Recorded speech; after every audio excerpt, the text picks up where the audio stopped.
আসসালামু আলাইকুম। আমাদের রেজিস্টার স্টুডেন্ট মিনহাজ আমাদের মাধ্যমে সেপ্টেম্বর ইনটেকে রাশিয়াতে অ্যাপ্লাই করেছিল। উনি ভিসা পেয়েছে, রাশিয়ার ভিসা। সো আমরা তার কাছ থেকে তার অনুভূতিটা শুনবো। আসসালামু আলাইকুম, আমি মিনহাজ মিয়া। আমি রাশিয়ার জন্য সেপ্টেম্বর ইনটেকের জন্য জেএসএস কনসালটেন্টের মাধ্যমে অ্যাপ্লাই করেছিলাম। আপনি কোন ইউনিভার্সিটিতে অ্যাপ্লিকেশন করেছিলেন রাশিয়ার? আমি রিয়াজান স্টেটের রিয়াজান এগ্রো টেকনোলজি ইউনিভার্সিটিতে। রাশিয়ার প্রসেসটা কেমন ছিল? আমাদের সাথে আপনার জার্নিটা কেমন ছিল? জার্নির কথা বলতে গেলে প্রথম থেকেই রাশিয়ার যে প্রসেসিংটা এটা মেইনলি হচ্ছে আপনার অপেক্ষার উপর ডিপেন্ড করে। সাদিক ভাই ছিল, ঐশী আপু এবং জুবের স্যার, ওনারা আমাকে প্রথম থেকে বলতেছিল যে অপেক্ষা করো, ইনশাল্লাহ ভালো কিছু হবে।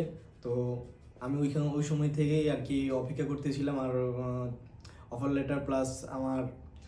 লেটার প্লাস আমার ইনভিটেশনটা আসছে। আলহামদুলিল্লাহ, আমি কালকেই ভিসা পেয়েছি হাতে। Thank you JSS consultant and ধন্যবাদ আপু।